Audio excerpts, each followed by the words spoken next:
In today's episode of CBA Stories, I had a chance to visit with Stefan Marbury at his own museum shortly before he left Beijing following the Ducks' dismissal in the first round of the playoffs.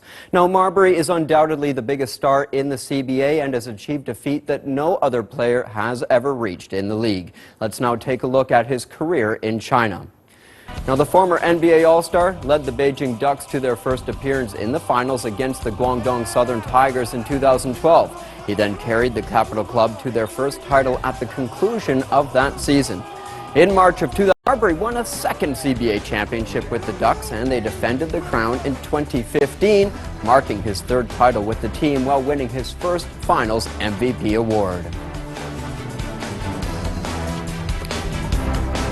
And let's take a look now at Marbury's numbers in the CBA. In January of 2010, the guard signed with the Shanxi Brave Dragons, where he averaged 22.9 points, 9.5 assists, and 2.6 steals in 15 games, but the squad failed to make the playoffs. Marbury then joined the Foshan Long Lions for a season, but once again did not make the postseason. Marbury then moved to Beijing in 2011 and helped jumpstart a dynasty as the guard averaged 28.6 points per game in his debut with the Ducks. Marbury is a six-time CBA All-Star while winning 3 titles, and he was the Finals MVP in 2015.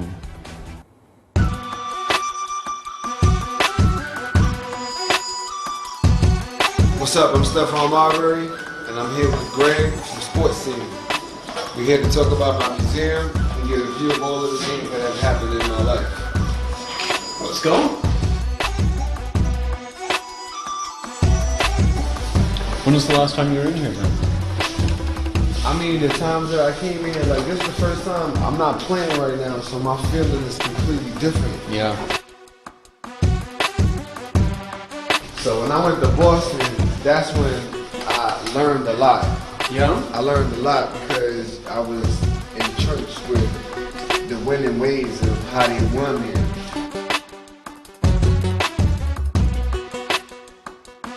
When I went to New Jersey, because a lot of the guys got hurt, my game, that's why I was really eager to help me polish my game. Yeah. You know, but when I was in Minnesota, we had structure, but I couldn't live there.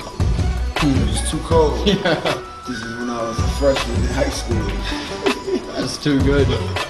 Did you talk to any of these guys? Know any of these boys still? This is my cousin, this is my cousin, this is my cousin, and that's my cousin. What? Cousins? Yeah. You guys were all the same time? 1, 2, all of us is family. Me, him, and him. Wow, that's cool. It was 5 of us. And I'm showing you the story now, because now you're going into a whole other world. You're right. You gotta get ready back here. Yeah, now you're going into the real world. Nah. It's half true though, seriously. Look at this, look at what she's looking up here with. So this is the thing right here, is the coolest thing right here. You can take a picture, like, come on, me and you can take a picture. I thought this was one of the coolest things in the museum, like, that they put in there. I was like, you gonna do what? You make a postcard. That is a good idea. Look at this.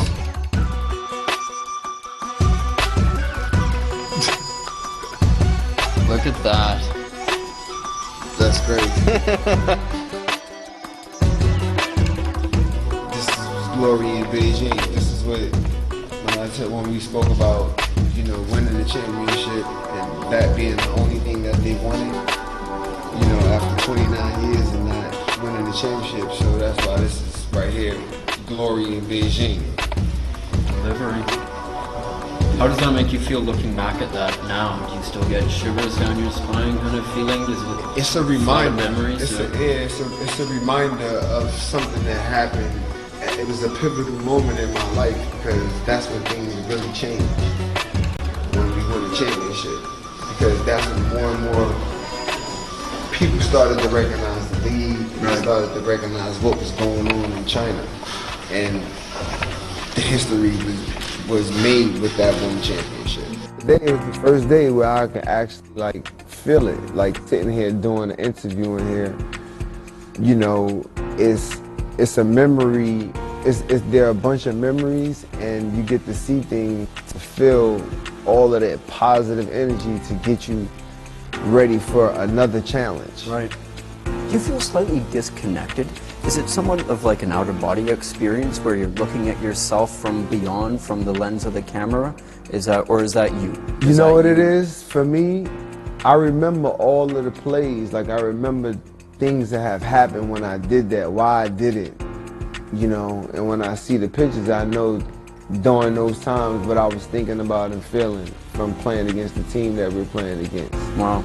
Especially playing against, you know, when you're in the East Coast playing against West Coast teams, because you only played them 2 times. You know, it's not like when you played against your conference teams, you play 4 times. So it's different. So like when I see certain teams, you know, I see the Spurs, the Rockets, you know. Definitely. You know, the Suns, and I was playing against Utah.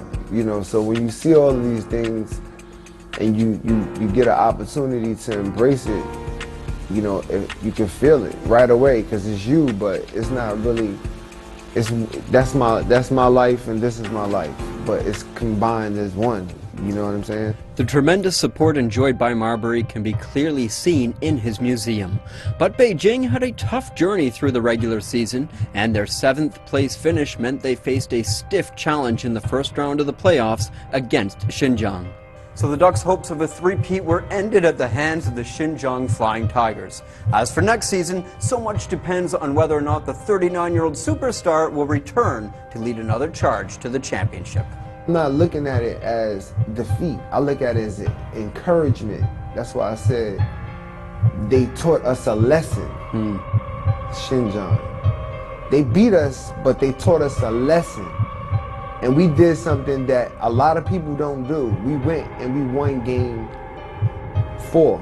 Right. I mean, we won game 3. On the road, yeah. On the road, when our backs were up against the wall.